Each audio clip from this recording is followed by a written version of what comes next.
Cheers, guys. Welcome to the awards edition of Crest's Surf Trip Nightmares. It's part 2.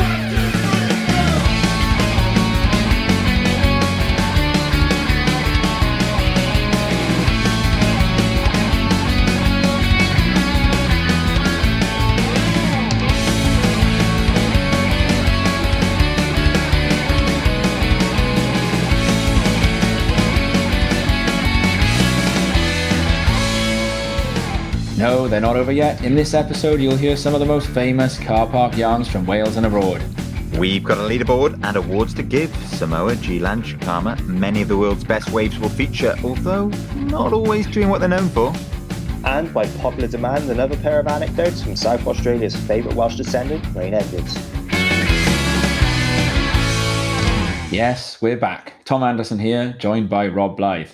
Hello. And again, guest host for this second part of our special edition show is two-time European longboard champ, Elliot Dudley. Hello. Well, part one had a pretty wide range of tales, some horrid, some so far-fetched you couldn't write them. There was a lot of love for 1978, the Gundry Bay Nias, and the Boomerang board after that show.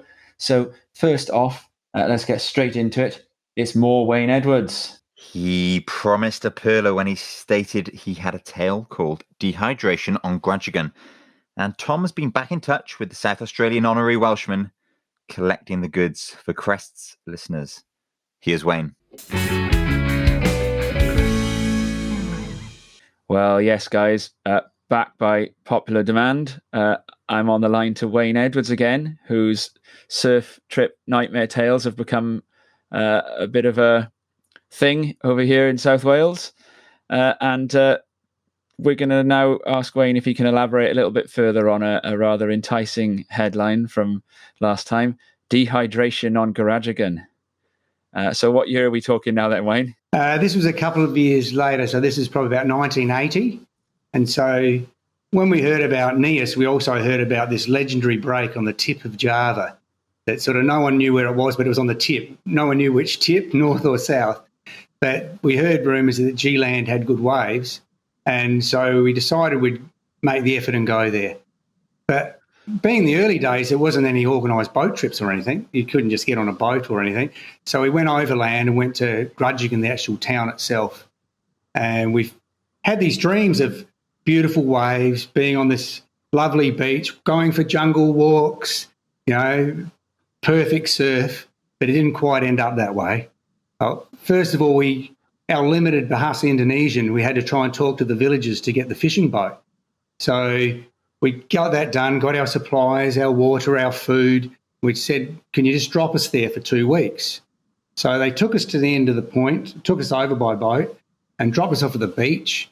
And we looked along and there was nothing there except 2 platforms with a half a roof on one. And at that point, when we saw the boat going, we got a little concerned. Did we have enough food? Did we have enough water? And were there really tigers in this jungle like everyone said? Because we thought, tigers, that's okay, just jump in the water. Later on we found out, of course, tigers can swim. And then we noticed that the water was about 500 metres of razor-sharp coral away anyway. So by the time you ran there, you would probably have no feet left to do it. So we settled on the platforms and then decided, this will be okay, maybe we should go for a surf.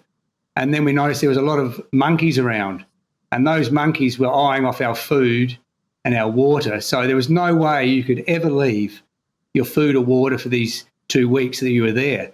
So someone had to always guard them or you'd have nothing left when you came back. And, of course, that bit of coast there was there was no road or anything. It was just swamp.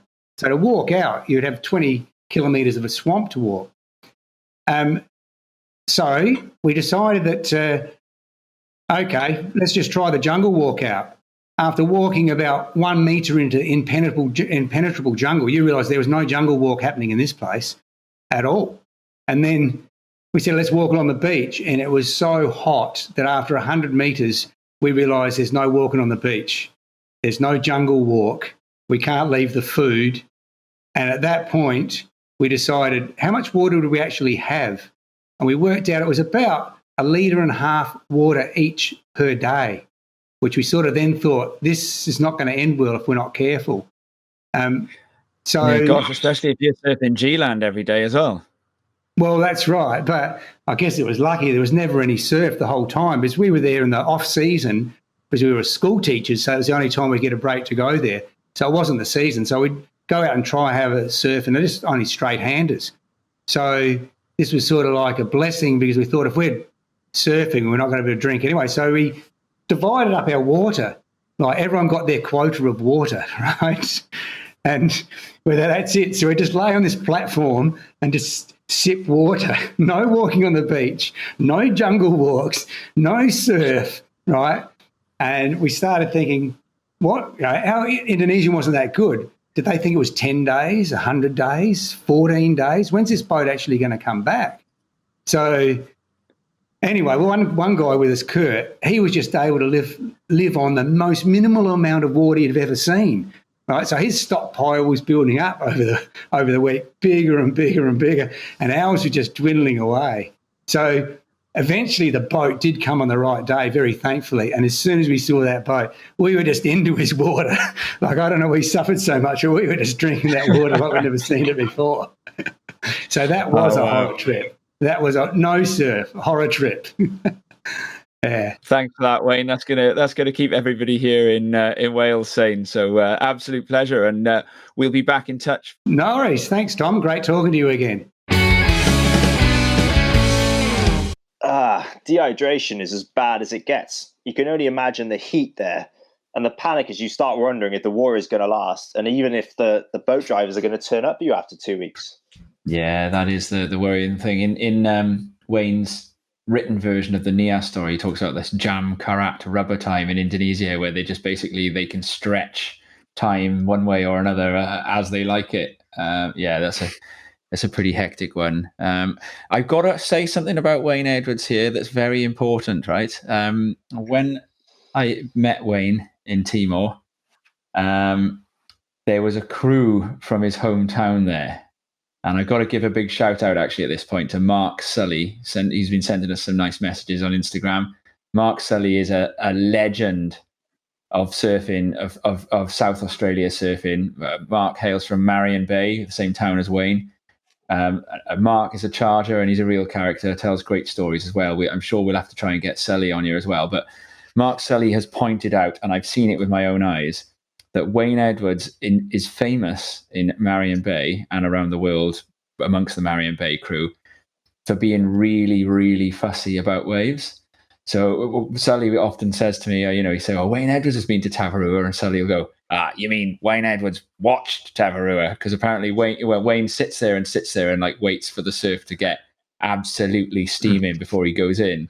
Although he came to Porthcawl, Wayne Edwards did, when he was on his way to Castle, and surfed Porthcawl Point in June. So, I don't know, he can't have been that fussy, or it must have been a very good point. But when Wayne talks in this story about getting no surf at G-land and about it being straight handers. Straight in and out of the barrel, probably. Yeah, I questioned that. I don't know if he's getting as skunked as he says he is there. Sully can maybe confirm that. I don't know if you guys have probably both read Barbarian Days by William Finnegan. Yeah, of course. That story literally reminded me so much of the story where William Finnegan gets dropped off. I think it is Tavarua. Actually. It's Tavarua, yeah. And they've got the water tanks were previously used for petrol, and they didn't clean them out properly. And it just, as I was listening to that story from Wayne, it just reminded me so much of that story in the book. So he's in good company with that experience for sure. Rob, you're a fan of this story. Yeah, it's my favorite, I think, of Wayne's thus far. And again, the thing that kind of stands out about this story and about Wayne's stories in general, just the thoughts of empty waves, unspoilt. It's going to be uncrowded, as I mentioned before. You're not just hopeful, whereas nowadays we kind of, we might be able to go here in the off season, or we might be able to go here at this time of year, and it might just be uncrowded. It might, whereas back then it is going to be uncrowded. It is going to be isolated. Yeah. It's brilliant. And like so many surf trips, the thing I love about this surf trip is that it's done on a wing and a prayer. There's very little planning. There's little thought for self-preservation. And it kind of brought to my mind that surfers are quite unique as travelers in that we'll kind of do almost anything for a wave. We'll risk a life and limb and always kind of err on the side of it'll be all right, it's fine. Eternal optimists, aren't we? Exactly. And that's kind of my experience of surf travel. Everybody I know in surfing and the kind of the way I've been brought up to be is to be an optimist and to if you suffer a setback or if you suffer a kind of flat spell or something goes wrong along the way, it's going to be fine because eventually it'll all level out. And a massive shout out here as well to the whatever the antithesis of the selfie culture is, like Wayne mentions in his other story about surfing Ulus with 6 people out. I kind of wonder whether if you had a choice between G-Land with 6 people out or Ulus between 6 people out, I reckon you'd choose Ulus. I think G-Land is like what part of the sort of allure of G-Land in the early days was the fact that there wouldn't be anyone there. And then, of course, there was that iconic surf movie, Second Thoughts with Timmy Turner, Brett Schwartz, and Travis Potter. When they marooned themselves on an island. Classic movie, but they're staring into GoPros the whole time, and they're there making a movie. But these guys have done it without the cameras and without the movie making, just for the hell of it, And so I think that it's the antithesis of the selfie culture. Same thing as well. Surfing Ulus with 6 people out, just going to Ulus. Ulus is the most photographed surf spot on the planet now, isn't it? And these guys have got like next to nothing to show for it in terms of photographs, just the experience. But it means more, doesn't it? It means more to have surfed those spots with no one watching than to post, You've got so much more street cred from having been there in the late 70s. Yeah. Ulus, you can surf Ulus with hardly anyone out if you paddle out at dawn in the dark, but it's freezing cold. And by the time you've caught a wave, there's 30 people in. And then, of course, it gets more perfect in the afternoon when that wind kicks in more and it gets all sunny and warm. And the thought of that with 6 people out. Well, Tom, it's unbearable. We're going in the opposite direction to the whole purpose of this show, aren't we? Who misses surf trips? Not us.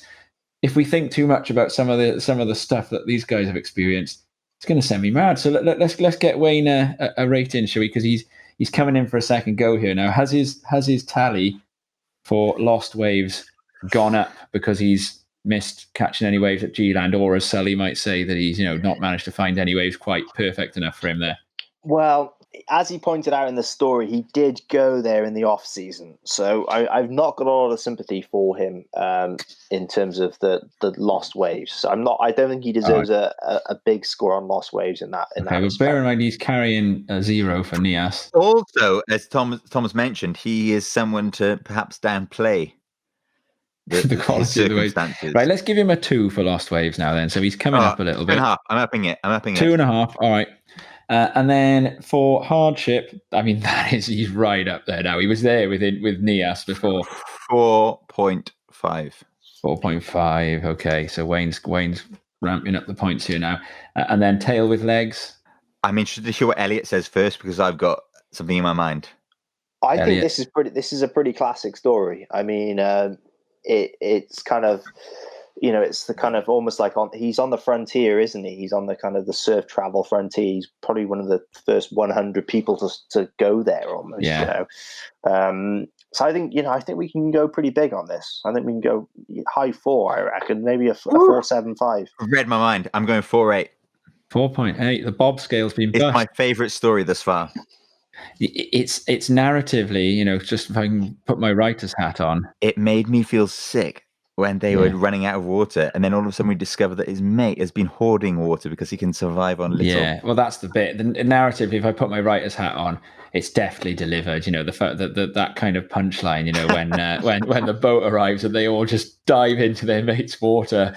So he didn't need to save it in the first place. And I've got to commend their restraint because, if I were on a surf trip and one of my mates was able to survive off less water, I think we'd notice that pretty sharpish and probably start draining his resource. I think it's something we can all relate to a bit more, 2 weeks, we've all been in lockdown, haven't we, for however long. And 2 weeks is a long time when you're kind of stuck, kind of focusing on the minute of these kind of things, No surf, tigers. No water. Boiling hot. The tigers he's not so worried about. You can't get into the water. You can't get to the surf, which could have been very good for all we know. Those places do get waves in the off-season. Gosh, Ulus can pump in the off-season, can't it? And so surely G-Land can too. Right, guys, he's got 11.8 now. So Wayne has jumped right up into second place just behind Gary Lewis. Sounds about fair to me. What do you reckon? Yep. Yes.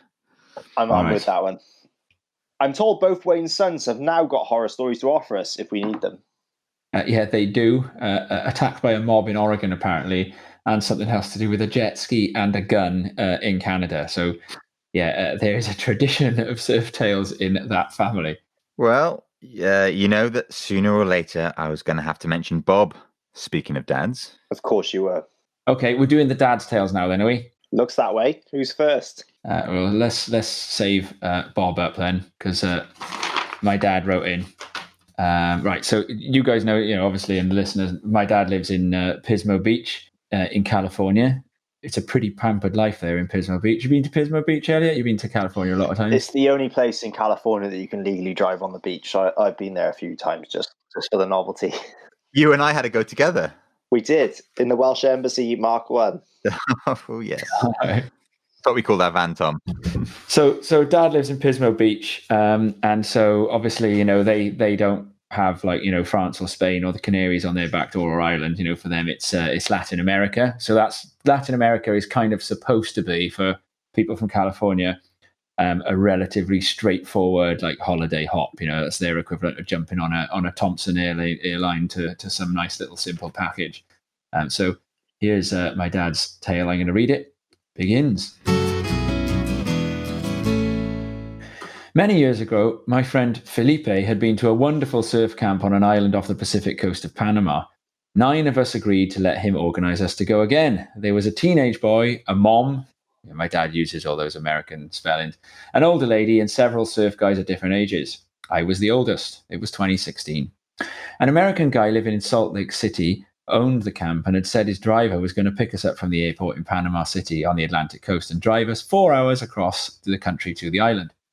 3 days before, however, he emailed to say the driver would drive us 20 minutes across the city to the bus terminal and we would get on a public transport bus. This was going to mean lots of stops and we would have to know when to get off. Things were emerging as not quite what they had seemed. At LAX, Felipe was stopped from boarding. He had been cheap and bought a pass card for $30 rather than a passport for $100. Americans, need a passport to go on a trip and not having one. But a pass card allowed you to cross borders by road or sea, not by flight. Felipe was out. We were on our own. When we landed, we decided to pool our money and pay the driver to drive us across the country to the island.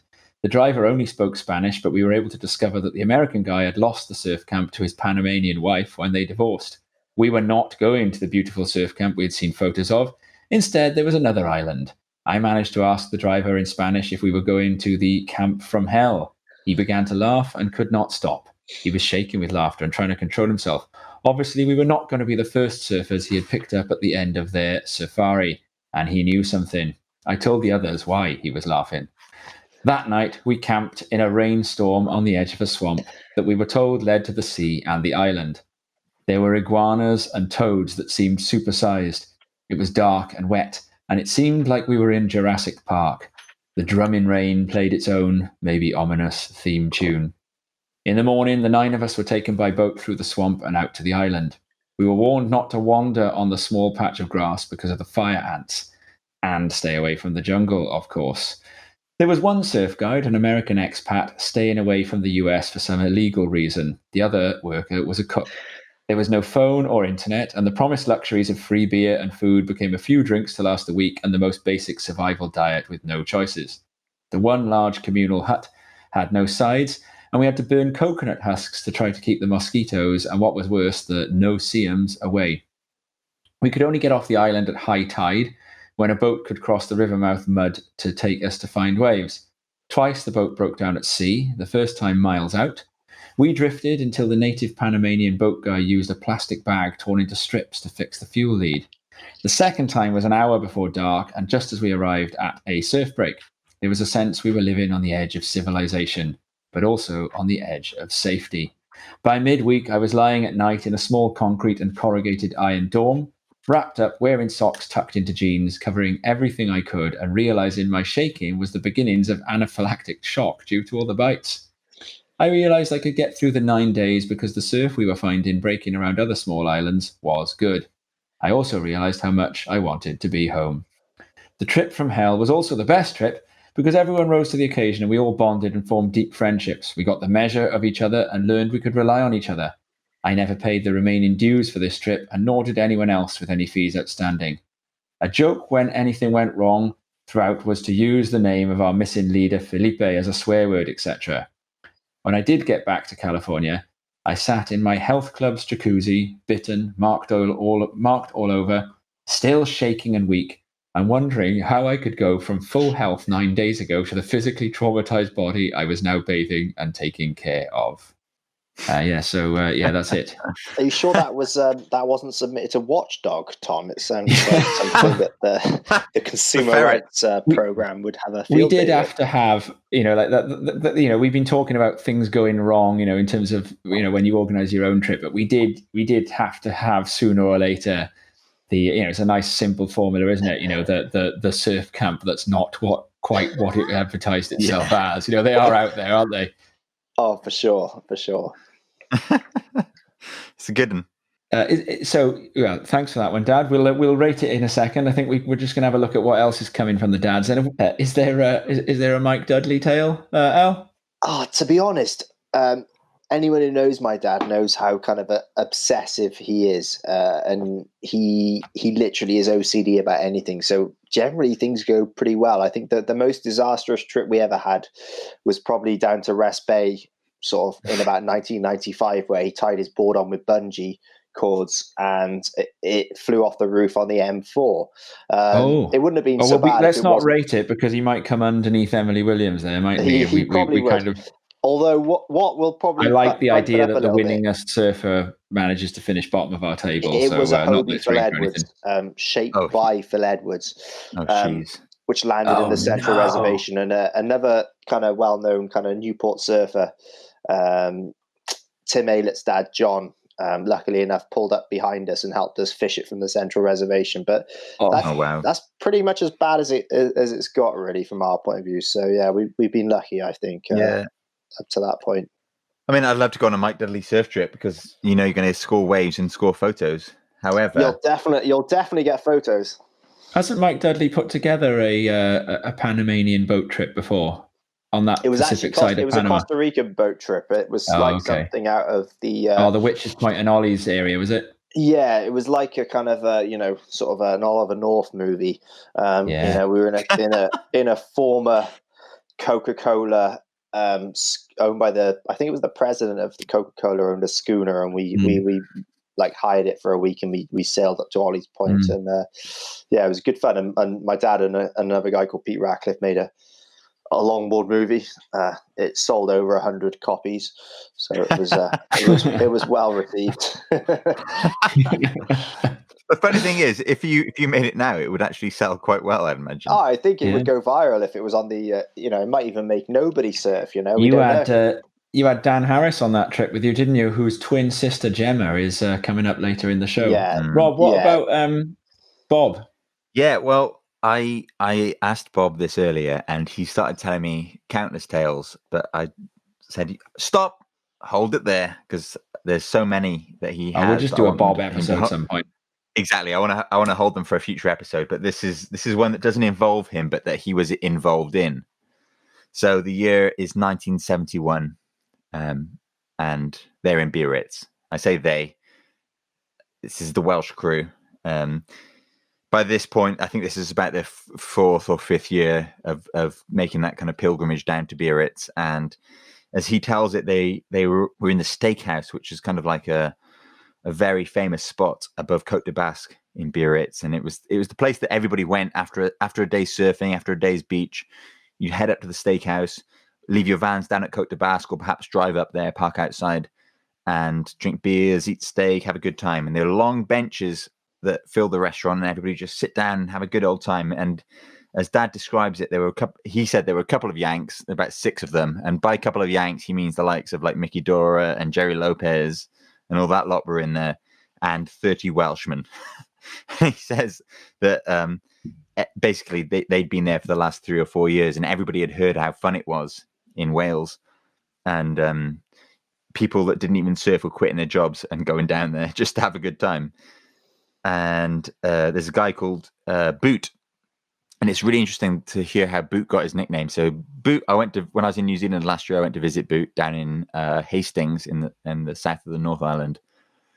Boot's name is Paul Llewellyn, Wellington Boot. Boot is his nickname. And he had got extremely drunk one night in a steakhouse, and he had headed out, and his van was parked right outside the steakhouse, and he'd climbed into the back, gone to sleep. His mate that he was traveling with had climbed into the front about an hour later and just driven home. Boot had woken up when he heard the engine start and just thought nothing of it and gone, well, I'm going back to sleep. Fast forward a few hours, Boot wakes up hungover, super hungover, casts his eyes up, and it's still dark, and he goes, well, okay, I'm going to go back to sleep. So he goes back to sleep. This happens 2 or 3 times later. Again, it's still dark, and by this time, Boot's hangover subsided. He can't quite understand why it's still dark, and his hangover's gone. Eventually, he opens the doors of the van, and this is a bay window, I think, maybe a split screen back then. And they open up the side doors, and he opens up the side door that kind of opens outwards, and it bumps into a wall, and he's very confused because his mate Alex that has driven him home only parks at Côte de Basque, so why is there a wall there? Anyway, Boot clambers out, and he realizes that he's in this garage, and he climbs out through the garage, opens up the garage door, and he's met by this very prim and proper lady dressed in her Sunday best, gardening. And Boot speaks no French. You have to remember that Boot's been in the steakhouse the night before in just a pair of board shorts, nothing else, got no shoes, he has got no top, he's got no money. And he eventually, after some kind of confused conversation with this lady, realizes that he's no longer in Biarritz, he's no longer at Côte de Basque, he's no longer in Landes, he's no longer in Pays Basque, he's in Bordeaux. Boot had left the steakhouse and climbed into the back of a van that he thought was his, and it wasn't. It was owned by a Frenchman that lived in Bordeaux. So Boot has climbed into the back of this van. This Frenchman has got into the van without realizing Boot's in the back, driven to his parents' house in Bordeaux, driven into a garage, parked it. Not only has Boot been there for 12 hours, Boot's been there for 36 hours. He wondered why it had taken so long to get rid of the hangover and to wake up. So Boot what did you do climbs about out. go to the toilet? Who knows? It had been 36 hours later, Boot wandered out through the garage door and met this woman who had said, "You're in Bordeaux, son." Oh. In his board shorts, and the owner of the van had very kindly given Boot a train fare back to Biarritz. So Boot boarded the first train back to Biarritz in a pair of board shorts. But meanwhile, is this the funniest Boot's thing story or Bob's? This is a combination of the both, because Dad had been with his traveling mate Alex the whole while, and you'd think Alex was worried about Boot. No, not in the slightest. Alex had been surfing Guthrie for the last 2 days, and then when Boot turned up, he went, "Hello, mate." That was it. There was no more acknowledgement than, "All right, mate, how you doing?" And the thought that Bob is holding stuff back, and so that's like that's one of the weaker tales. That's one of Bob. Right, guys, there's going to be a Bob episode. There's got to be. So we're calling that Boot and Bob, and then we've got and then my dad PA, as they call him. We've got to put them into the table there somewhere. We'll start with PA. Yes, Sounds lost waves. Well, like he got a few waves on that trip. It wasn't a complete blowout. What do you reckon? Then like a 1, 2, maybe 1. Yeah. Paul's enthusiastic though, so I think we should up it by a 0.5, whatever it is. Maybe 2.5, 3. Yeah, he's where I get it from. That willing to surf anything thing. 2.5. Okay, 2.5. All right, fine. Hardship. Big time. Go big on this one, I think. I've been to I don't know exactly where this was, but I went to Santa Catalina in Panama about 15 years ago when, and that whole area there is, it's the wettest place on earth, which is why they feed the Panama Canal with water all the time. And if you are not covered from head to toe as soon as it gets dark in insect repellent, you're done for in that area of the world. It's just so humid and rainy. So what are we going for hardship? High. Yeah, especially like because of the way he was sold the trip as being this kind of luxury surf camp. I think the reality was obviously considerably worse than that. So what about 3.5 on the Bob scale? Or Let's go 3.8.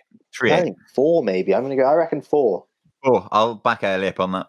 4, okay, 4, and then tail with legs. I mean, the bad surf camp. There's a lot of stories about bad surf camps out there. My instinct here is to go 3.5, but it's not unique, is it? I'll let you boys go either side. 3.5 for me.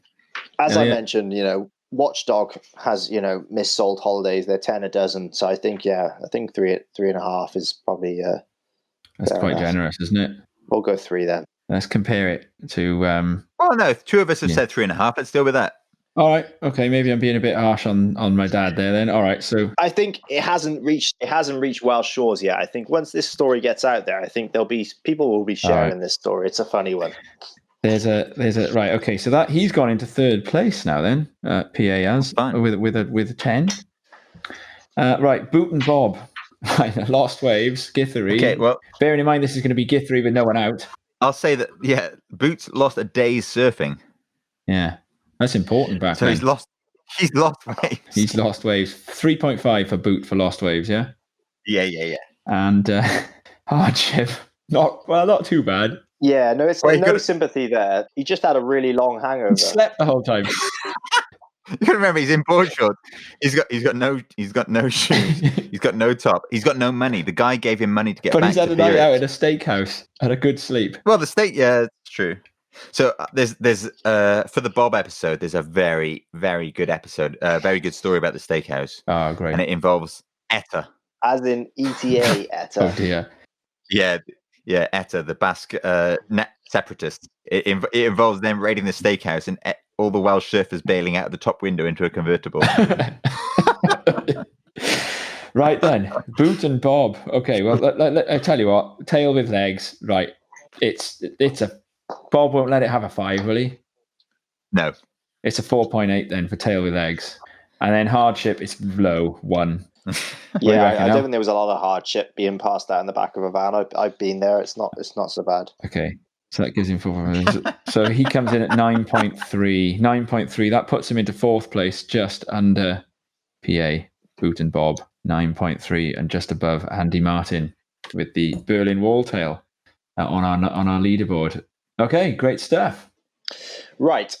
Coming back to Wales, we've deployed Rob to interview one of the country's finest storytellers, Gemma Harris, who has recounted a pair of pearlers to add into the mix, one of which, involving the legend that is Splinter, is probably among Wales's most retold trip stories.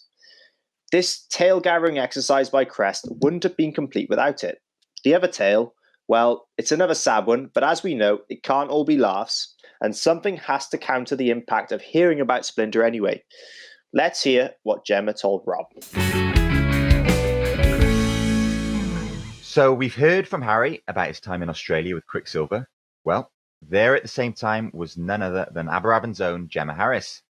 Gemma moved on to Indonesia, and that's where this story begins. Take it away, Gem. Okay, so yeah, we'd had a couple of months left, so we hopped over to Indo from Oz. It's pretty close, so it's nice and easy to get to.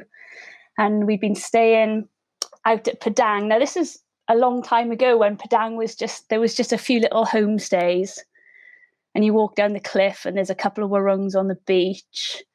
And one day we'd been passing this like little car park area, and there'd been like a little litter of kittens, and the mum got squashed one day. So every day then these kittens were kind of dropping off the face of the world.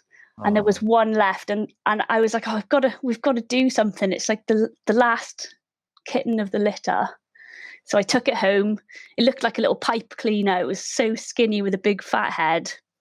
And we had it there for about 3 weeks, feeding it rice and milk, and it was getting stronger. And then we decided that, let's nip over to Lakey's for a month and have a little surf trip. So I was like, what we can do with this kitten? We asked the lady at the homestay, can you look after Pipe Cleaner Kitten? until we get back. We're going to be gone a month. And she was, oh no, what if it dies? It'd be bad luck. You know, all the superstitions in Bali about animals dying and things. And she was like, no, I can't look after it. And some of the guys I was with said, Jem, we're in Indo, and some, you know, Lakes is part of Indonesia, and we'll be fine. You can just take it with you. And I was like, oh, are you sure? Yeah, I'll be fine. Just take it with you. I was like, okay. So we packed up for a month, got to the airport, thinking, an internal flight. It's just going to be really quick. So I got through the first lot of security. I had it in a little bum bag. It was tiny. So I put this cat in my little bum bag. It was all curled up asleep. Went through the first lot of security. Oh, that was pretty easy. Nobody said anything. The next lot of security before you get on the plane with the conveyor belt and the X-ray door you walk through, they're like, yeah, come through. So the boys all went through before me, and I was like, getting really nervous. And they're like, don't worry, it's so small.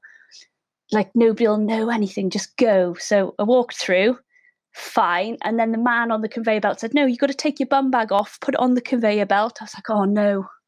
Okay. Okay. So I just, and you're just standing there and you're watching this guy's face, and the bag goes through the X-ray machine, and this little Indo dude's face, he almost fell off his chair. He was like, what's this? And like, he pressed this button and an alarm went, and like all these security guards came. They opened the zip on the bum bag, and like the little cat pokes its head out and it's going, meow, meow. And he picked it up by its collar and put it in one of those little plastic trays you put your jewelry in. And then they went, what are you doing? You can't, this is animal smuggling. And the boys just waved at me, got on the plane. And I'm just thinking, oh my God, I've just watched that film, Hotel Paradise or something. It was about girls who got busted in Bali for smuggling stuff. Yeah, smuggling drugs, though, I think, rather than kittens. But I had this image of me going off to some Indonesian prison. And nobody was speaking English to me. They were just arguing and shouting at me in Balinese, going, this is so wrong. You can't do this. And I'm just going, oh my God, I'm going to get arrested for cat smuggling. But in the end, it wasn't as bad as it sounds. It was actually quite funny. They just sort of took it off me and said, okay, you can get on the plane. And I literally was the last person getting on the plane. Everyone's looking at me. I find the boys I was traveling with, and they're just laughing. I was in tears going, you guys were going to leave me. What became of the cat? I'm hoping somebody took it home and looked after it, but I think it was probably just put on the side of the road. Or maybe a cat kebab, I don't know, but I never saw him again. Now, every time I go through an airport, I don't know if they can put like a little thing on your passport that says, she's been stopped for animal smuggling before, but they literally stop me all the time. They're like, there's that girl again. And we talked about this earlier, Jem. You've got another story about customs and border control with a notable person from Welsh surfing, Splinter. Yes. I've got many stories from him, but this one in particular. So this for the benefit of the listener, this is a story that I've heard several times, and the story changes every time I hear it. But I've dined out on this story. I've made people listen as well. Take it away. It is quite a good one. So we were organising a club trip, an Aberavon Surf Club trip to Ireland. We used to do a lot of little trips with the Aberavon Surf Club, like Croyd. I think Ireland we went to a few times, and it was really, really good. Always a good laugh. But I think this was the first one we ever went on. And I don't actually think Splint had been abroad yet. I can't remember, but we were all really, really excited. And I think we'd been given our boarding passes or something to get on the ferry. So we're at the ferry port in a minibus full of all the boys from the club. And then there was the boards and stuff in a trailer in the back. And as we get on the ferry, one of the Aberavon boys, Duck, we call him, David Henry's, always a bit of a laugh. He's like, let's get Splinter. So he had this little sort of game he was going to play with him. And he said, when I ask for your boarding cards, everyone just give them to me. So he was at the front, right, we're going to get on now. Has everyone got their boarding cards for the ferry? So we all just gave him this piece of paper back that he'd given us. And Splinter's going, I haven't got mine. And he was like, what do you mean you haven't got your boarding card, Splinter? They're not going to let you on if you haven't got it. He's like, but what am I going to do? oh God, you know what, Splint? The only thing we can do is hide you in one of the board bags. And he's like, really? He goes, yeah. So we got one of the long boards out and slid him into this board bag. And we're like, right, you've got to make sure you lie really straight and keep still. And we slid him down the centre of the minibus, and he had his little hands up like a fin. And he's lying in this board bag. And we're driving on the ferry, bump, bump, bump. And we're going, Splint, keep really still. We're going through security now. Just lie really still. Once we're on, you can get out. He's like, oh, okay. And then Duck gets out of the bus, and he says to this Irish security guy, he's like, oh, look, we've got a boy in the back. We're trying to wind him up a bit. He's in the board bag, so can you just play along with it a bit? So this Irish guy's knocking on the van doors, bang, bang, bang. He's like, right, security check. We just want to make sure you've all got your boarding cards and everyone's accounted for. All right. So he's in this board bag. You can probably just hear all this. It's so good. And we're all playing along. The sliding door opens. He's like, right, okay, counting all the people. He said, what's that in the middle? Oh, that's just one of our surfboards, boss. You know, it's fine. Oh, yeah. Really? I'll go around the back and have like back doors open. And he's got like a little stick, and he's poking the board bag, and Splinter starts twitching. Oh, what's this? And he goes, what's in here? Opens the board bag. Splinter's little terrified face pops out. He's like, what are you doing? What are you doing? You can't be... Right, out you get. And he grabs him, pulls him out the board bag, and he's marching him down the boat by his collar. And Splinter's just looking behind, absolutely terrified. And we're all cracking up in this bus. And I don't think he actually clocked it until the Irish guy went, oh, look, we're only pulling your leg. It's a wind up. And he was terrified. How old was Splinter at the time? We must have been about 16 or 17. We were quite young. Yeah. That is brilliant. You can always trust the Irish to play along with that as well, can't you? Yeah. Do you know what? If you need some entertainment on a surf trip, he's probably one of the best people to go travelling with, Splinter. He's hilarious. Well, that's it. I've heard, so many stories of Splinter. A drama just follows him. Drama and hilarity. Yeah. We'll have to get him on. We'll have to get him on at some point. Oh, he's classic. Awesome. Well, thank you very much, Jem. No worries. It was nice to speak to you. Oh, you're right. That Splinter tale is the sort of thing which that'll still exist in 1,000 years of Welsh folklore, won't it? You know, it's just it's going to mutate. It's going to be like Little Red Riding Hood or something, isn't it? You know, how do you rate something like that? Objectively, we've got to use the scale. Fair.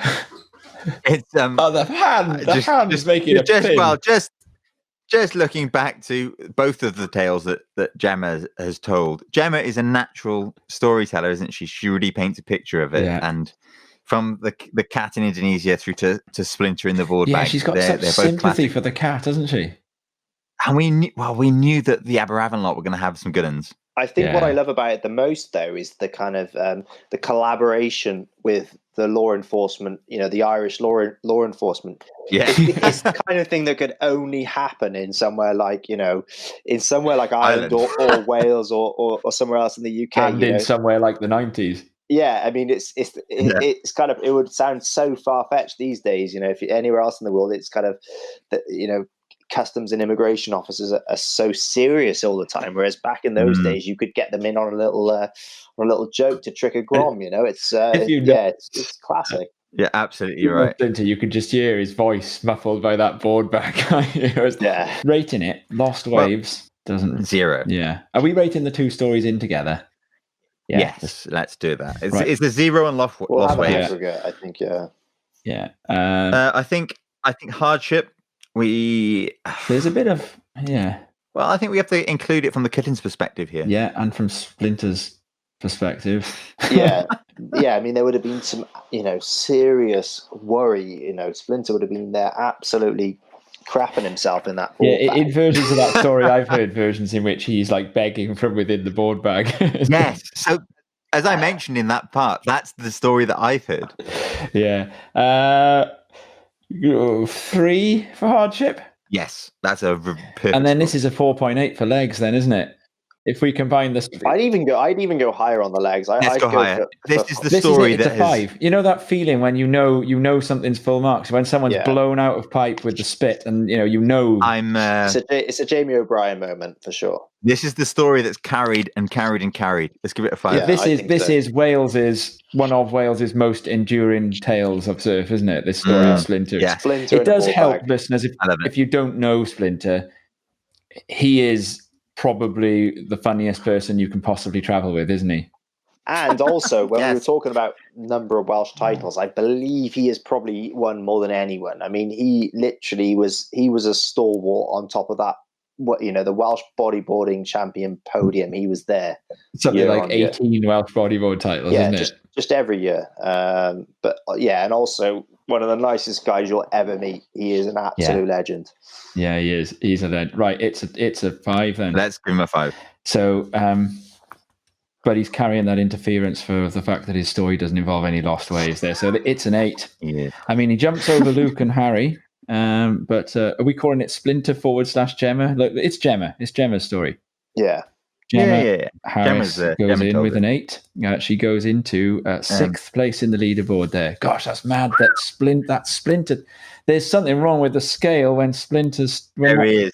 I think you devised the flawed scale. I've come back. What did I say? As soon as we finished hearing that sunbed, I said, "How do you rate something like that?" And Dudley, you live by your words here now. You said, objectively use the scale. It's been done. That's it. I mean, he can still enjoy the full marks. Like Fernando Aguirre right now. Yeah, well, there we go. From one Welsh legend to another Welsh legend. Last week, you'll have heard a harrowing tale from Atlantic Major's Mark Vaughan. Rightly, it was deemed not to be one which we'd use as an awards entry for Mark.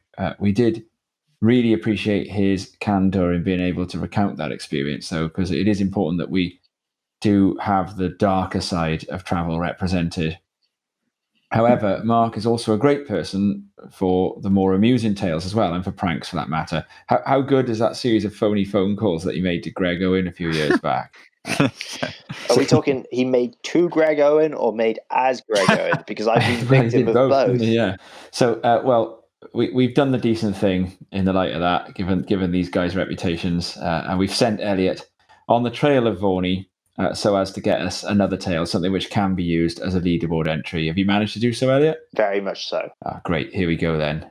It's Mark Vaughan. So last time we spoke to Mark Vaughan, he told us all about a surf trip that was memorable, probably for all the wrong reasons. Quite a harrowing story. This time, something a little bit more lighthearted, something that I think we could probably all relate to a bit more. Welcome back to Crest, Mark. Yeah, thanks for having me. I didn't think you'd ever have me back. So, everything good? Very well, very well. Yeah, we're looking forward to hearing some of the more legendary Lantwit tales. You boys are known to get around the country on your sort of surf travel escapades, be it Pembrokeshire or North Devon, and go with some of the characters from Lantwit. I'm sure there's some classic funny stories from these road trips. That actually just one that pings into my mind that I completely forgotten about, which was for many years we did the British Interclubs of Channel Coast Surf Club, and that would usually involve all of us jumping in a van, usually one of vans from work, and drinking as much as possible en route.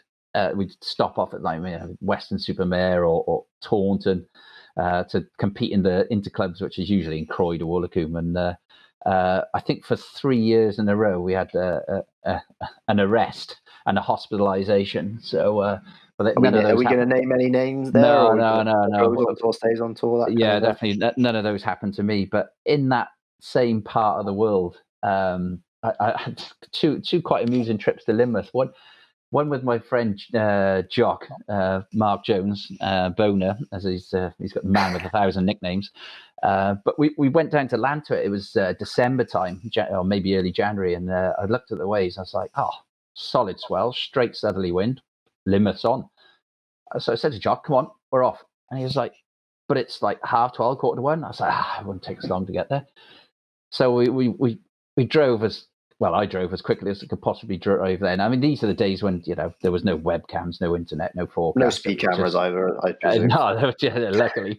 But even with my skills behind the wheel, and we got to Lynmouth, and everyone was just getting out. It was pitch black and it was firing. But we literally went in, had one wave each, and had to get out. It was just pitch black, so we literally drove 3-4 hours for one wave each. So that was mildly amusing. It's a common misconception, though, Mark, isn't it, that there is a time difference between England and Wales? So I can see how you would have, you'd have got confused on that one. So, mate, you know what it's like. It's so close. It's literally opposite us, and you're looking at it going, "Oh, it you'd have been better off swimming, I think. You might have got there a bit quicker. That's a challenge I've been maybe looking to do, just the paddle over. But I reckon it'd be quicker than driving. But that's another competition to get into. But so I told all the boys, I was like, "Oh, mate, this guy's massive low, right in the right direction." I became quite good at reading the low pressures and forecasting Lynmouth, and so headed on down there early because I was too excited, and got there like literally deadpan flat. Sat there for 3-4 hours, nothing. I left, and again, these days pre-mobiles, I passed my brother in a van with all the lads coming the other way. They just got flash me. I was like, "No, it's flat." Anyway, they headed down. It was flat. They drove to Woolacombe. It was 2 foot. They had a couple of ways, and within an hour, Woolacombe went from 2 foot to 6 foot. By the time I got home, the boys were ringing me from the phone box in Lynmouth to tell me it was like 6 to 8 foot Lynmouth. So I literally drove there to look at it flat, to drive home, to then be told you missed it and it was pumping. I could have waited. I just gave up on it. So I guess the moral of the story is never give up on a swell until it's pitch black. And as sort of, I guess anyone sort of who knows the area would know that the winds that for Lynmouth are kind of the polar opposite of what you want for land to it, really. So you'd be getting home to pumping swell and terrible winds, so that'd be even more frustrating. And that's exactly why Lynmouth's on, because you can the wind is straight into your face at land to it, and the swell's on. So fun and games. Do you think, just as an aside, do you think that sort of those kind of experiences are something that we've kind of lost in the modern age? With the the invention of kind of surf forecasting websites and that thing of waiting for a swell to arrive and not ever really knowing. And I think lost. I think there's an element of that, but there's things still surprise you. I mean, again, another experience, similar thing. I was up in Thurso area. And waiting for this supposed swell of the century to arrive, and it didn't, at least not until 1:30 in the afternoon, and I gave up and drove home. And then literally got to Inverness, and however long it takes to get from Thurso to Inverness, 3 hours in the daytime.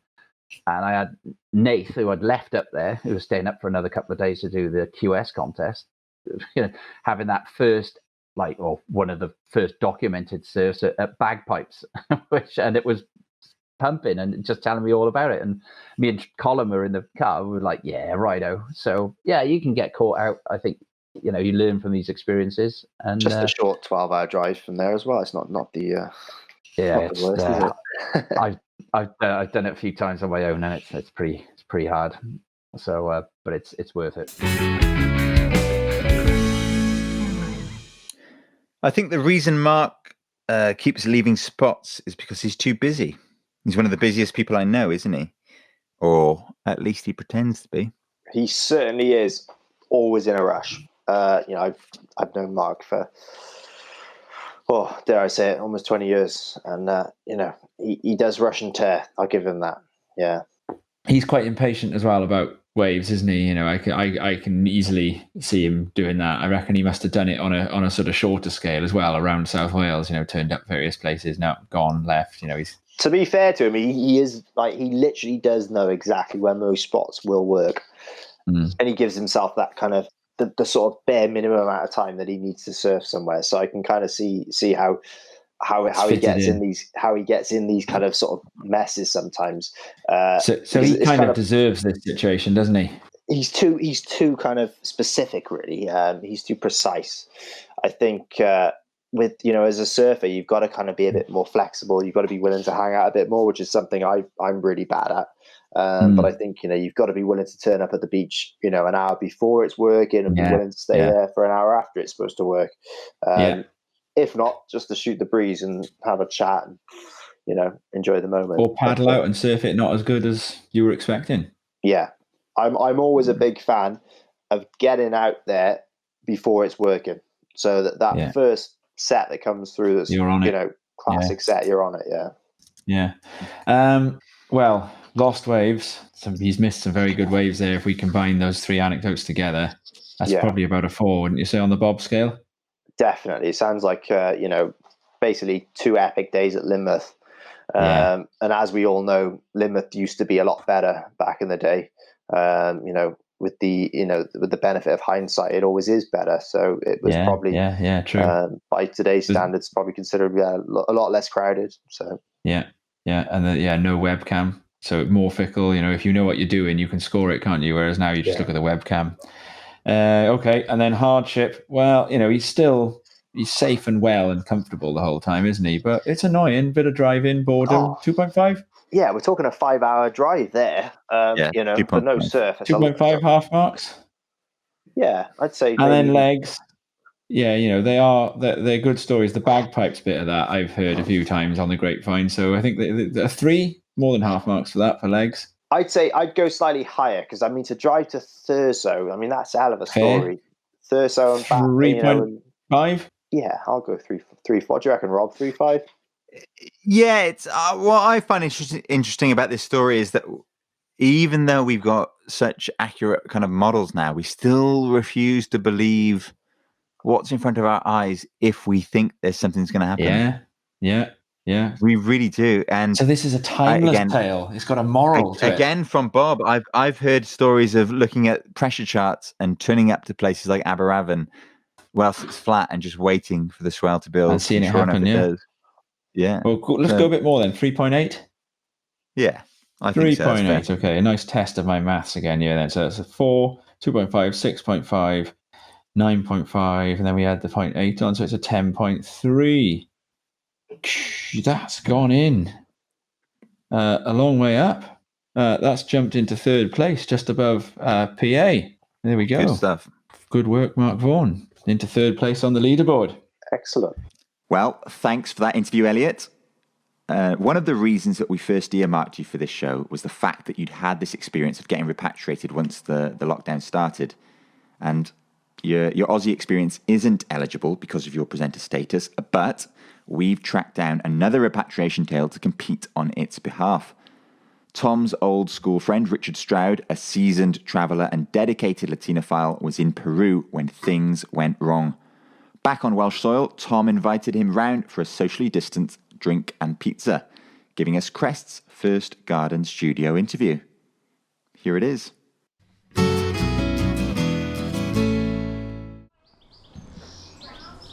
Well, welcome to a special little mini Crest production here.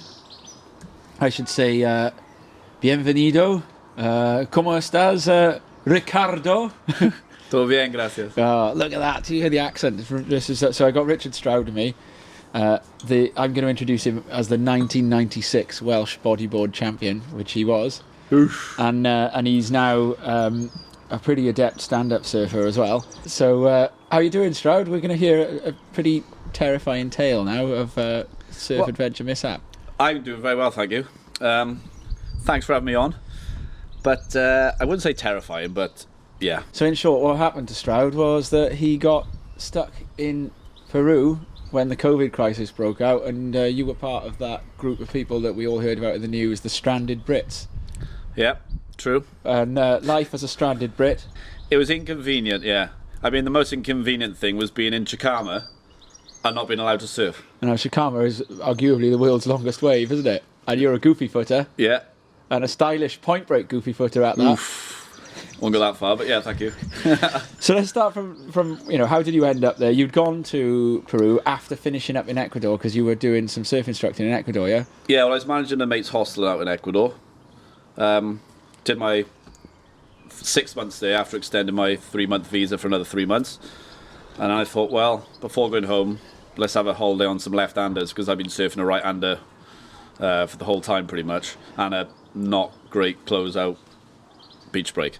So I thought, well, let's get down there for a month or two, catch some lefts. So you've got to stay for a month in Chicama after you've done that horrible road trip, because those Latin American road trips are pretty tough, aren't they? Yeah, sitting on those buses. And travelling with a surfboard is never that good, is it? And the guys like to charge you extra because you've got a surfboard with you. Yeah. So not that it's that expensive to travel, but yeah. So you're there, you're in Chicama, and life's good. So you end up with Buenas Olas down in Chicama for a little while. We had some super buena ones. I think I put some pictures on Facebook or Instagram or something, and one of them was just like a picture of magic seaweed with 5 stars and 6 feet, which for me is lovely. You know, I don't want it much bigger than that, mate. Hell of a wave. Sorer legs than arms.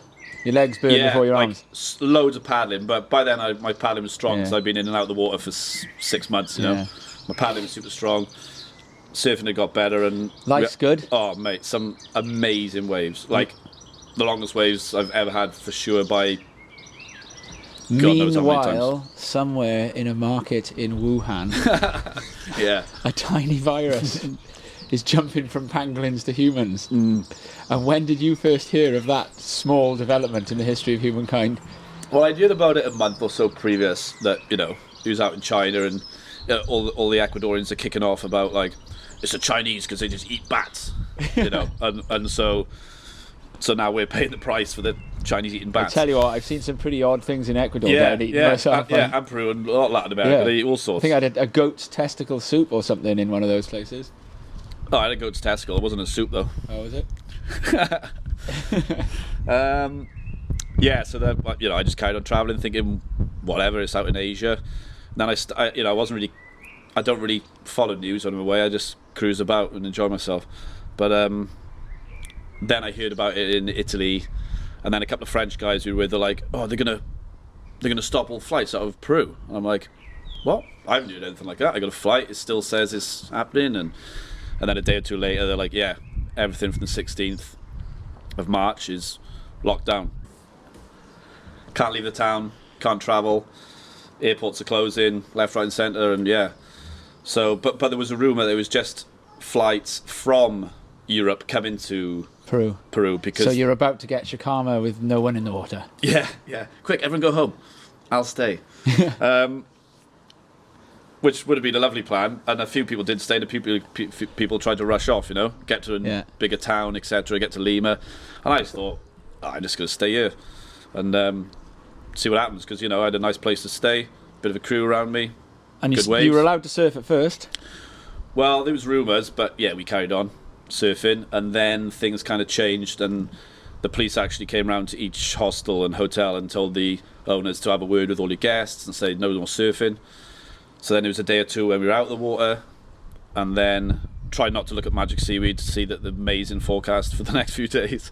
But then we heard lots of locals saying, look, we know the local police, they wander about, they have a cup of coffee, they don't get down the seafront until about 9ish. So get in there early, first light, get out, you know, by 8ish, and you should be fine. So we thought, all right. So we had a couple of morning surfs. And then we heard a few rumours again. So we thought, right, let's just pick our days, you know. Right, surf's pumping in 3 days. Right, we'll hit the Dorney then. Yeah, let's have the Dorney. Get up at 5, walk along the beach at 6ish, still dark. By the time you get past the point and paddle out, all good. Yeah. You can always just say "lo siento" if you get caught anyway, can't you? Well, I think you just got to say, "Sorry, man." Yeah. Don't speak Spanish, innit? Yeah. The better Spanish is, the more trouble you get into, I think. Oh, you're getting a lot of trouble then, because you're doing good these days. Well, it's not bad, you know. I can hold my own. So anyway, we had a couple of surfs, and then the last time I surfed was, I had a super long wave come all the way across, and I was like, that was a good one to finish on. I think I'll get out. And I was in front of the hostels because I'd had such a good wave. Yeah. Anyway, I was coming out, walking up the beach, you know, it's still about 7:30 in the morning, so I'm like, I got, you know, plenty of time to get up out of the beach by 8ish. Because the time you walk back to the point, it's a long way from there, going to be another half hour otherwise. Yeah. So anyway, walking up towards the beach, and if people have been there that are listening, they know that you walk at the beach and there's a bit of a bank going up to the promenade. Anyway, as I got closer, I could see these two boys with their boards ducked down, hiding, and I'm like, "What's happening, boys?" And they were like, policia, policia. I was like, oh, shit. ¿Qué vas a hacer ahora? Like, what are you going to do now? And they're like, we're going to go back towards the point. I was like, I'm following you. So we start like running along, you know, under the bottom of the hill out of sight. And then suddenly we hear whistling. So we stop, we look. And there's guys up on the balcony. Ahora, ahora, vamos, vamos. Like, come on, now. Yeah. Like, because the police had gone. So we're like, well, okay, right, let's do it.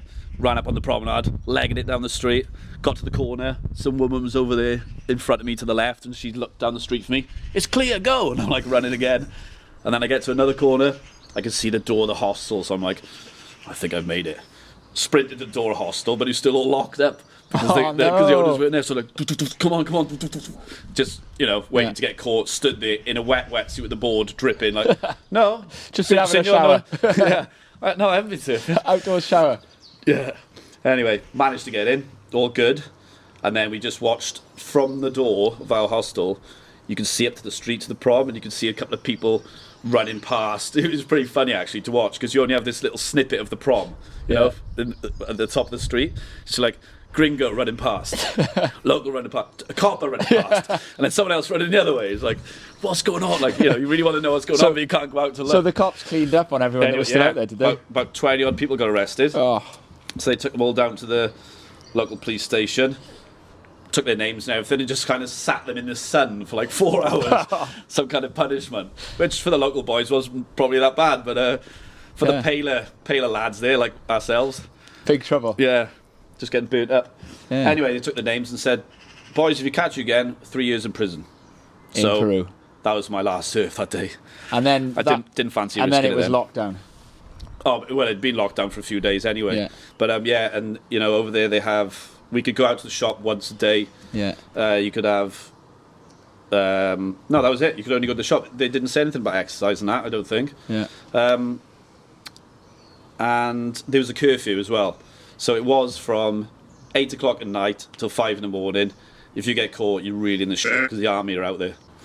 And so then you reckon that the British consul did a pretty decent job of getting you guys home in the end? Because that flight home from Peru was like reported back here on the news as if it was like just a horror show, you know, of like COVID-riddled tourists all rammed into a plane together. As far as I'm concerned, the whole thing was pretty good. Like, it only took 2 weeks. Yeah. I don't know, they're dealing with how many Brits are in how many countries all around the world wanting to get home, you know what I mean?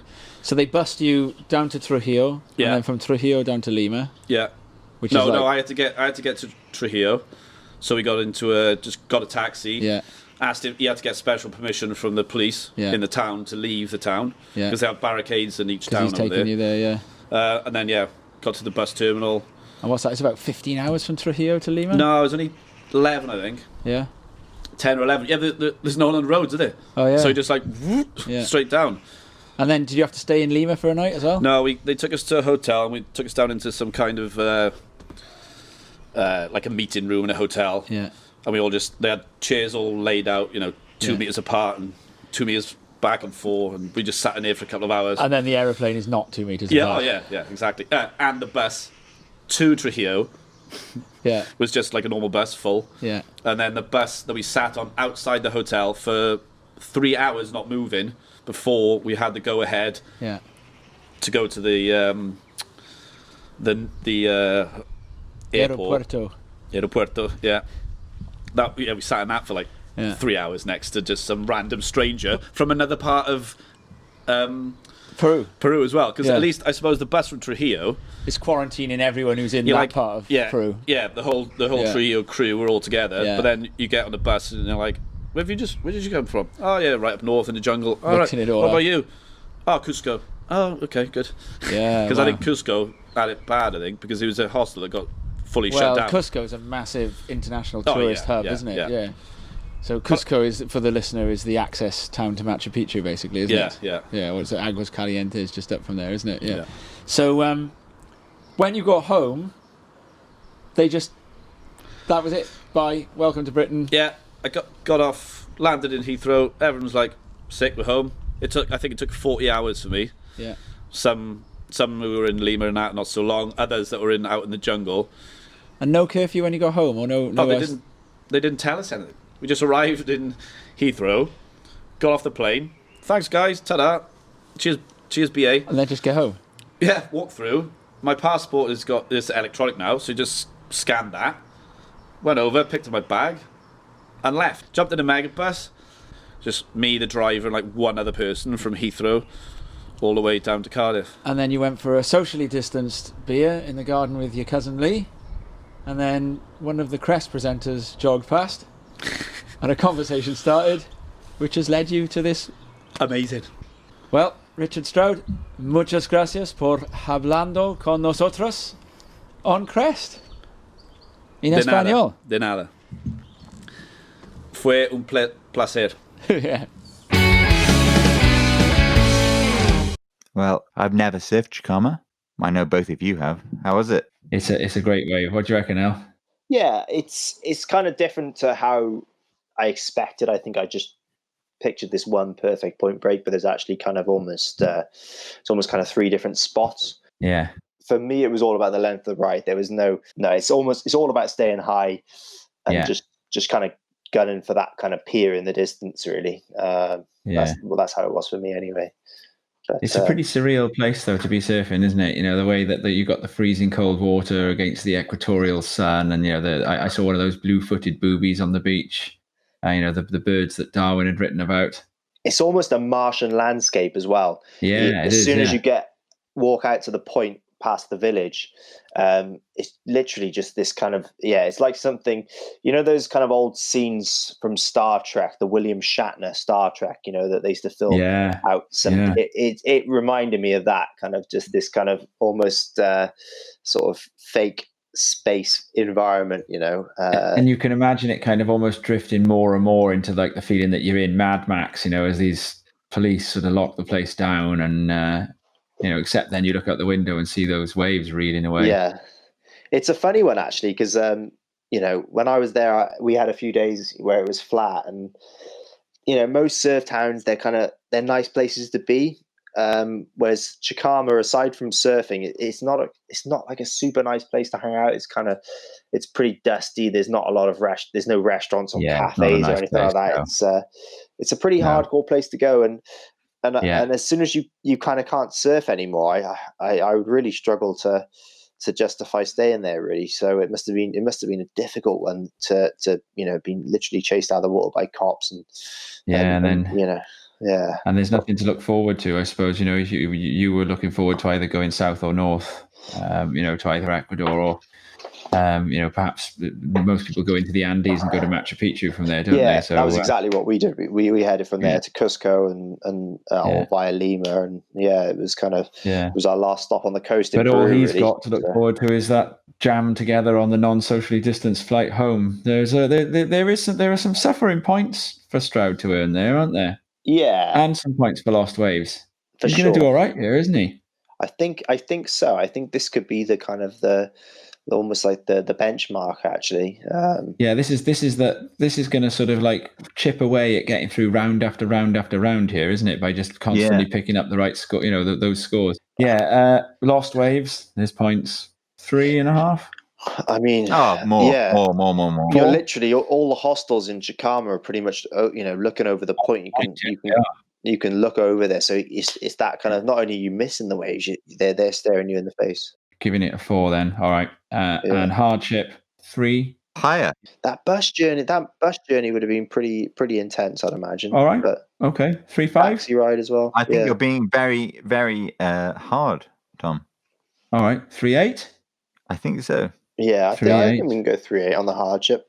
All right, and then Trujillo's a pretty hectic little town. It is hectic. And a 4 for the legs of this tale, because I mean it's going to turn out to be history being made, really, isn't it? Those events. Yeah, I'm surprised it hasn't made the BBC. That's true. Well, maybe it will after this. We're in negotiations. Yeah, that's what we'll do. We own the rights to it now, though, so we'll sell it to the BBC. We'll sell that sound bed to them. Right, so we're on for a pretty decent score there. That's coming in at 11.8. It ties with Wayne Edwards. At the top.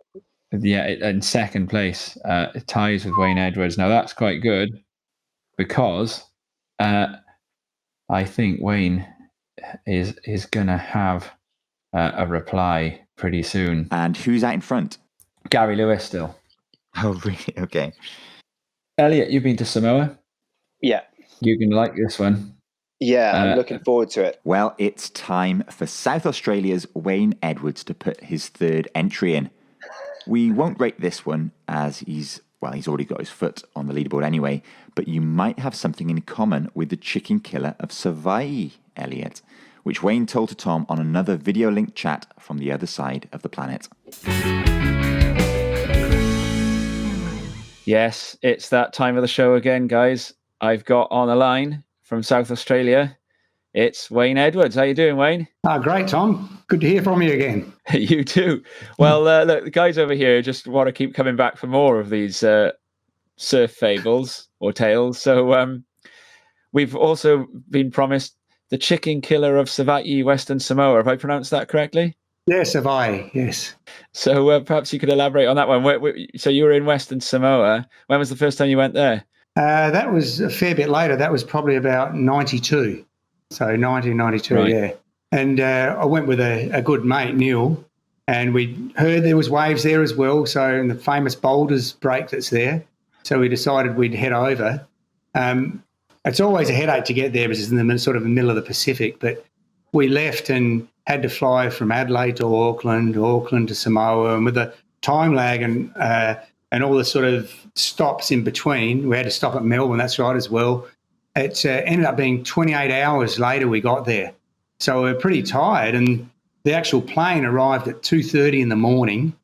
So we got this taxi into town and decided we were just going to sleep at the bus stop there, opposite Aggie Gray's, a famous hotel. Anyway, we just tried to go to sleep there, and the guy from Aggie's Gray's came over and said, "You can't sleep on the bus stop. You've got to come in here." So we ended up just sitting in their foyer until the next morning to get a hire car. And the hire guy's a little chimney with a little roof would come off, as it did, because I was driving with mate Neil, and he went up to the top of the island, and we just decided we're going down the other side, and the wind came up, and he was then falling asleep, and the roof of the chimney blew off. So he woke up like just with no roof on the vehicle, screaming as you would. And so the roof's gone off. We've got to keep going. We haven't slept at this time for 32 hours or something. And we went down and decided we're going to stay at some farley on the beach.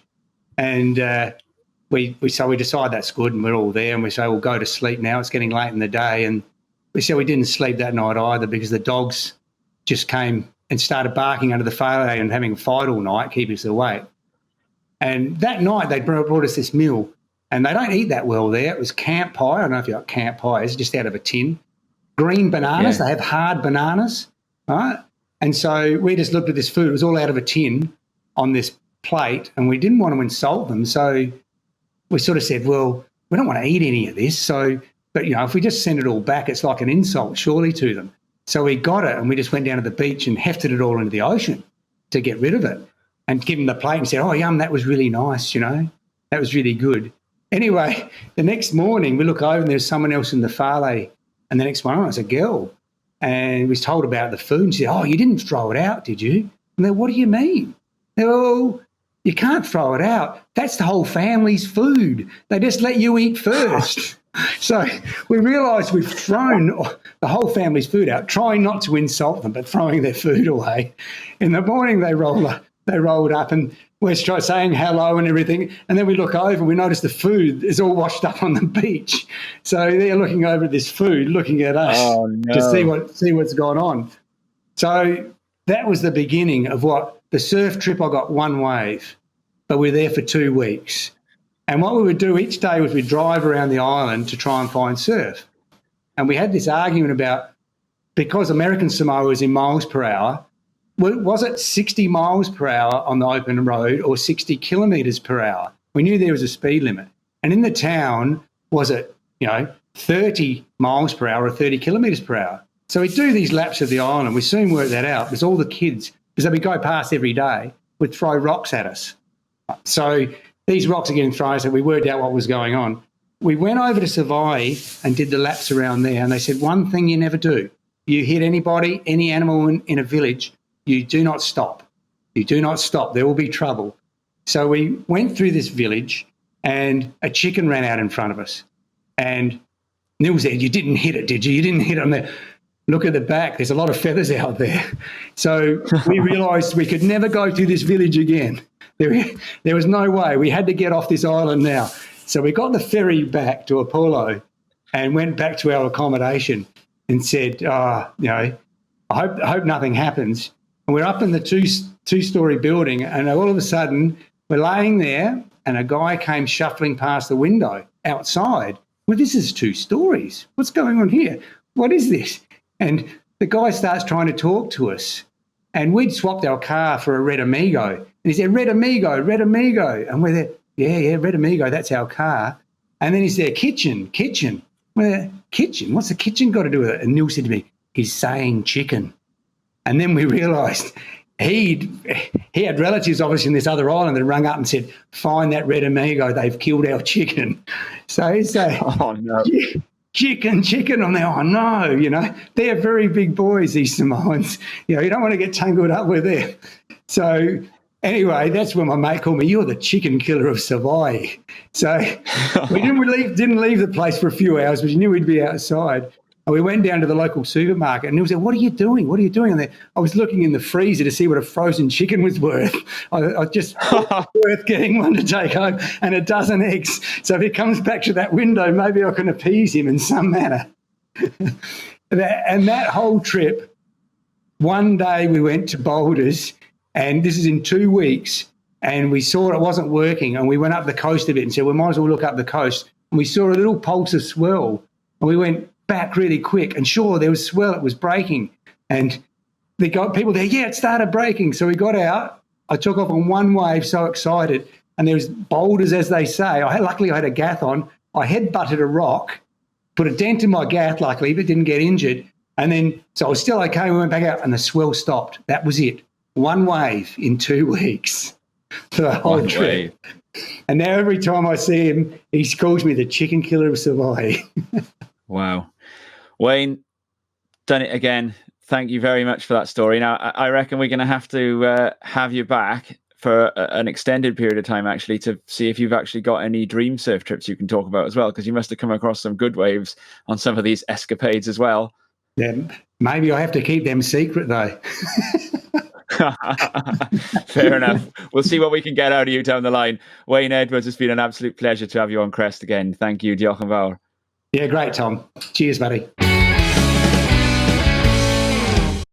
Yeah, so I was in the same sort of part of Samoa, probably around about 2004.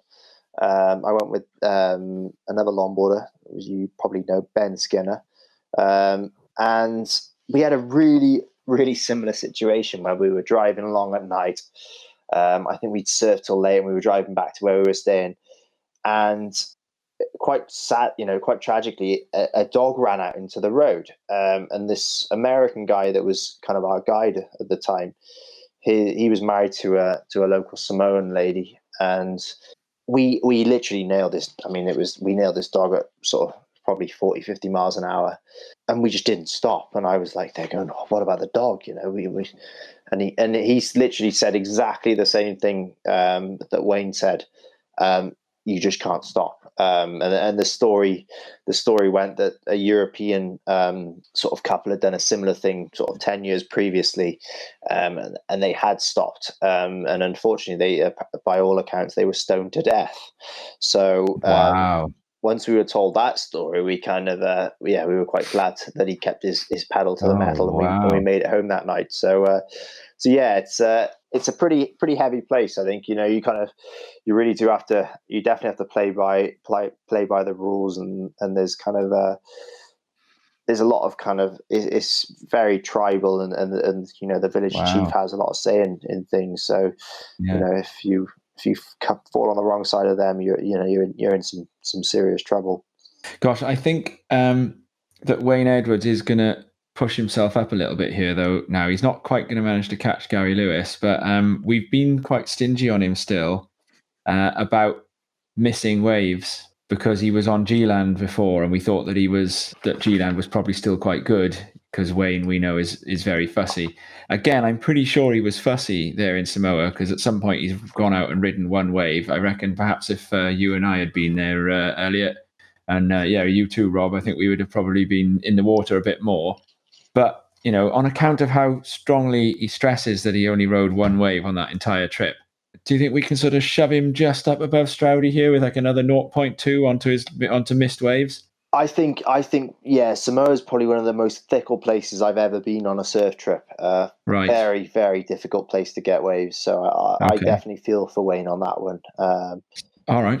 Well, we're going to push him up from 11.8 to 12 then. So Wayne has gone back into a clear second there, and Stroud is in third. There's a very clear leaderboard emerging at this point then, isn't it?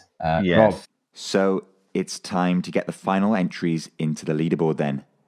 For the past 6 weeks, I've been reading a tale written in by one of our dedicated listeners, and it's time for a bit of a recap, and for each of those to in turn take their position. Once these guys are in, we'll know the final winners. Let's have a recap. Joss Hawkins, Coldgar. Coldgar, Pirates of the Canaries. Coldgar are a shambles organisation. They were as much use as a chocolate teapot. Another queue whilst I watch people get shafted for fuel and insurance. Absolutely disgraceful. Coldgar. Gary Lewis, Morocco. The 2-ton VW lorry/camper that was parked by the side of us started reversing back towards them. I registered that the engine wasn't running and there was nobody driving. A young woman appeared in the window of the truck with a look on her face that I'll never forget. She disappeared and the truck went over the headland. Ridian Lewis, Ill in the Alps. I loved reading this, it's funny. The toilet had blocked and flooded the place a few weeks previously, and the carpet stunk of excrement. I had a 40-degree fever, was confused and babbling. I spent the next 7 days alone, lying in a filthy bed, either crying, sleeping, or crying in my sleep. After 4 days, I did manage to crawl up the street to buy some bread to eat. By day 7, I was a broken man. Anonymous, Tonal, Portugal. At that moment, I was certain I was getting my first ever tube. Things went wrong pretty quickly from there. It doesn't make for pleasant reading. My previously numb right foot might as well have been on fire. It wasn't bleeding that much. It was sort of just white and fatty looking flesh. My fin had basically gone over the top of my foot and cut down to the bone. Dab marks broken down in La Rochelle. With no news from the mechanic, we realised we were there for the night. We pooled what little was left of our cash together to buy a loaf of bread and a bottle of vodka. As we wandered aimlessly around, it started to pour with rain. No fresh clothes, no money, no food. We wandered around for the whole night, waking up on a bench the next day. So, the awards, here we are. We'll recap the criteria briefly. We've gone for marks out of 15, 3 ratings of 5. For a reminder, you there, lost or missed waves. First criteria, the most important bit, definitely. The second is suffering and hardship. The third criterion is how tall you can make the tail afterwards. Is it a good car park yarn? My pen and paper have been with us throughout. We've picked up some of those listener ones there now, and they've dropped in. The highest score out of those listener ones was Rid, coming in with a 7.3, just above a non-Sagres with a 7. Rid actually could have gone much higher, except we've given him a 0 on the missed waves bit because it was snow, wasn't it? And it doesn't really count, snow. Fair's fair. So, but had that been waves, he did miss like a whole week of snow. But there we go. And so that does mean that we are ready to award. We'll start off then with the international award.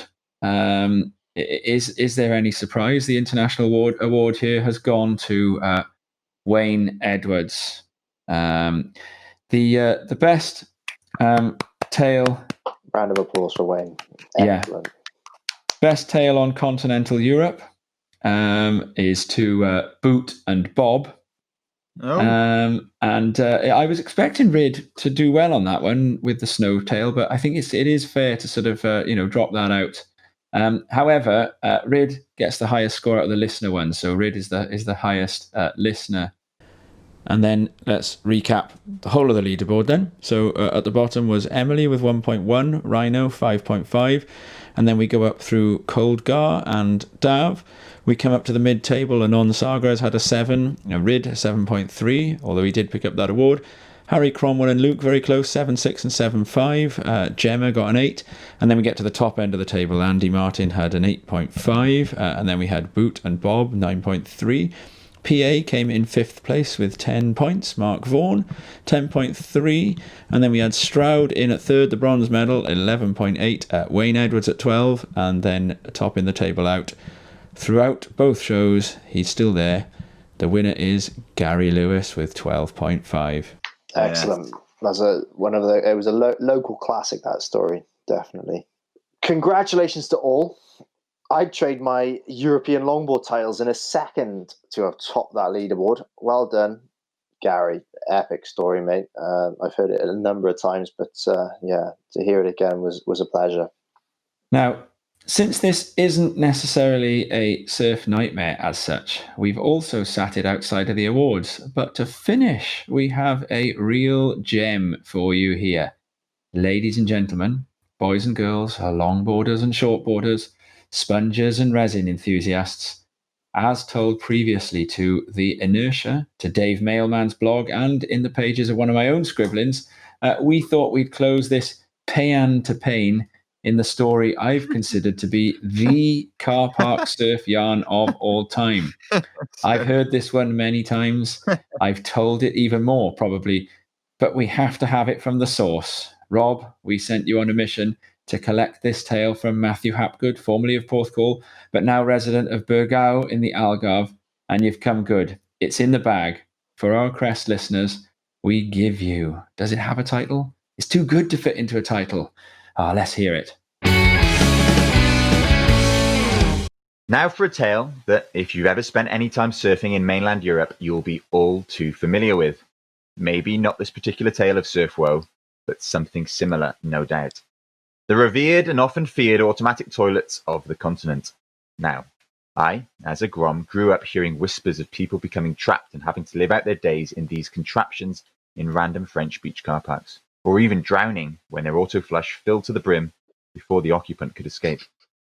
These, of course, were part of the rich canon of surf folklore, exaggerated beyond recognition, but entertaining nonetheless. We're joined today by Matt Hapgood, whose story is neither far-fetched nor exaggerated. In fact, it's been corroborated by others on the trip, and has been doing the rounds of the South Wales surf scene for years. I must admit, Matt, that I've dined out on this one once or twice too. Set the scene for us. Where were you and who were you with? So this was 1998. So it was the first trip me and Tris Duma Davis took, for me, without my parents, on a surf trip. We had no money. We just left school, finished A-levels. So we decided it's a good idea to get the bus from London, Victoria, to... It must have been Bayonne. I was thinking about it yesterday. It was Bayonne. So 28-hour bus ride or more. I thought it existed. But yeah, it used to exist. So first of all, we had to get a lift. We got a lift to London off my uncle. Had a day in London waiting for the bus to leave. The bus left at 7 p.m. Must have gone overnight. Yeah, and then we arrived in Bayonne. I can't really remember the time. And then we were like, right, we need to get to the waves. How do we get there? So we got on another bus. This time it went to Capraton. So we just got on a little bus. There is another story within this story. And we left you've got your big bag with your clothes in. We had a little bag with all of your safe stuff, like your passport. And I had traveler's checks, can you believe? And we left our little safe bags on the little bus, and it drove off. And then Tris ran after the bus. I'd forgotten about this. Tris ran after the bus. Somebody saw him running after the bus. He jumped in their car. They drove after the bus in the car, flagged it down, got our stuff, and then they drove back to where I was waiting with our boards and our big bags and dropped him off. And then, that was the first 10 minutes of the trip, basically. I love this. Off to a good start. And then... A bonus. It's a podcast story. Yeah.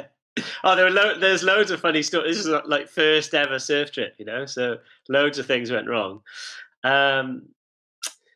So we got off the bus in Capraton, and I was going to look on the map where we got off, but we got off at Capraton Ville.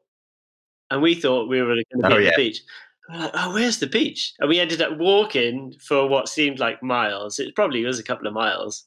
And we came out, we arrived onto the beach then, like boiling hot, sweaty, 3:00 in the afternoon. I've forgotten the names of the breaks. You know where the breakwaters are at Capiton, like main beach. Yeah. I was like, right, cool. We're at the beach, amazing. And we had our tent. You know, we just took a tent. That was the plan. Traipsed along the beach looking for somewhere to pitch a tent. It's just like a crowded summer's day, nowhere to put a tent up and sleep for the night. Walked all the way down to La Piste by the bunkers, and the sand dunes kind of start down that area. And this is 20 years ago. So we walked over the dunes into there's like a little gravelly car park, started chatting to a few of the van travelers, and there's some guys from Jersey, got chatting to them, cracked open a beer, and they were like, oh, just put your tent over there. And there's like a little patch of sand. So we weren't actually on the gravel, we were on a bit of sand, put the tent up, blah, blah, blah. Went for a little surf, and the evening was good. And, you know, you're all sitting around, you're like, oh, where can I go for a piss? I need to toilet. And they're like, oh, there's a toilet, like a proper toilet up on the top of the dune. And we're like, oh, cool. There's a toilet up there. Amazing. So we got a tent, we got the beach, we got some food, we got some beers. Happy days. That's all we kind of needed. So had a few beers, went to bed, woke up in the morning, and I went to check the surf. And you know how it is. First thing in the morning, you're busted for a wee. There's lots of people milling around, so I couldn't really just go by the tent or by the vans. I was like, I'll go up and use the toilet. And as I was going up, one of the boys was like, oh, just be careful. The toilet up there, the lock is broken, so it won't lock. So if you go in, just, you know, keep your hand on the door or something if you're going for a poo. And I went up and sort of waited around because I thought, I might be somebody inside. I don't want to do the British thing and have an embarrassing moment, open the door and someone be on the toilet. So I thought, I'll wait around. Waited for a few minutes, like probably five minutes, and there was nobody came out. So I thought, there's no one in there. And this particular toilet, go back to what you said, this was one that was one of the self-cleaning toilets. Yeah. So once you go in, just for anyone who doesn't know, you go in, use the toilet. Once you go out again, shut the door, it recognizes that someone's been in, use the toilet, shut the door, and it'll start cleaning with disinfectant and blah, blah, blah. Some of them... That's it, and it makes such a racket as well, doesn't it? And super loud. It sounds like an airplane taking off. There were all those stories about people like drowning in them and getting stuck in them and all sorts of wild tales. But this is... I know where this story's going, and it's so funny. I think... Mark Schofield's got a good toilet tale, actually, of when he was in Ossegol. So I was on top of the dune, like, oh, right, I'm going to go in. I opened the door, and again, in France, for some of you that don't know, they have squat and drop toilets. So it's just a hole, basically, in the ground. There's no sort of pan that you sit on. It was just a squat and drop. So you pull your kegs off and squat, and away you go. And there was a guy squatting with, like, I just remember him looking really grubby, curly hair, not dissimilar to yours, actually. Looking up at me, and he was like, he didn't, no words were spoken, but if he had spoken, it would have been like, you. And I was like, oh, sorry.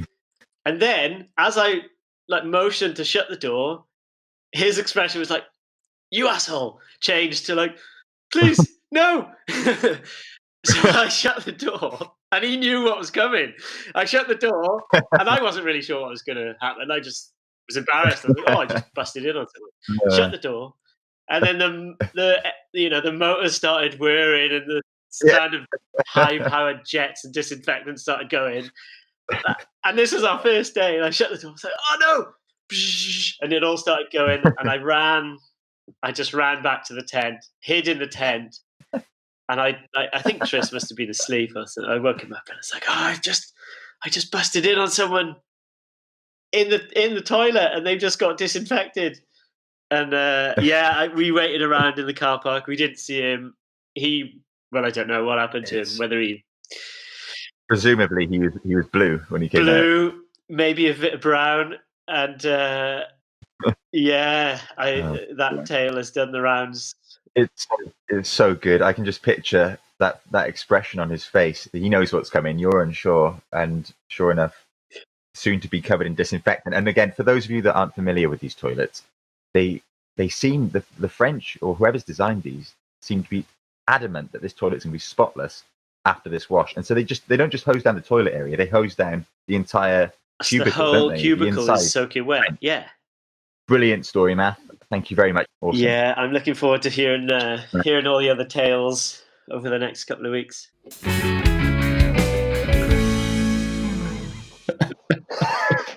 Yeah, can you just imagine the discomfort that man's forced into? I think we've all got a similar one. I think that those French toilets, I mean, I don't know how they became so popular. Everyone I know has been caught out in some shape or Elliot, form by one. You and I cooked dinner in one. Yeah, I think we have. Yeah, we've used one to shelter from the storm once. As long as you keep that door open, you're good. But once that door closes, it's game over. It's anyone's bet. What's part of the cycle you're on? Are you on the cleaning cycle or on the using cycle? It's you against the toilet once that door is closed. Well, thanks, Elliot. How have you enjoyed it? Great fun. Yeah, it was amazing to chat with you guys and hear some of these stories. I think I said to Tom earlier, it really kind of listening to everyone else recount their tales actually reminded me of loads and loads of stories that I'd sort of forgotten about, really. So, and that's one of the beauties of surf travel. It kind of rekindles sort of an excitement in you to go out and do it all again. So hopefully, Absolutely. Once all this kind of situation dies down, we'll all be able to travel, even if it's just a couple hours down the road to Lynmouth or something. I'm sure that we'll hear from you again. All that remains is for us to thank the listeners too, and to let you know that Crest's interview series will resume next week with a chat with Gower Ripper and national coach Gwen Spurlock. To hear our interview with Gwen as soon as you can, why not subscribe to us? That can be done on YouTube, Apple Podcasts or Spotify. And we're still open to listener surf tales. And with those put to bed, they don't have to be nightmares anymore. That said, we'll still take the disaster stories with glee, as you've seen. The email is castcrest@gmail.com, and we're also on Instagram, where you can see pictures to accompany a few of the tales which have appeared in these episodes. In the meantime, stay safe and see you for our next show. Bye. Yeah. Diolch yn fawr. Cheers, guys. Hwyl fawr a gwelwch chi y tro nesa.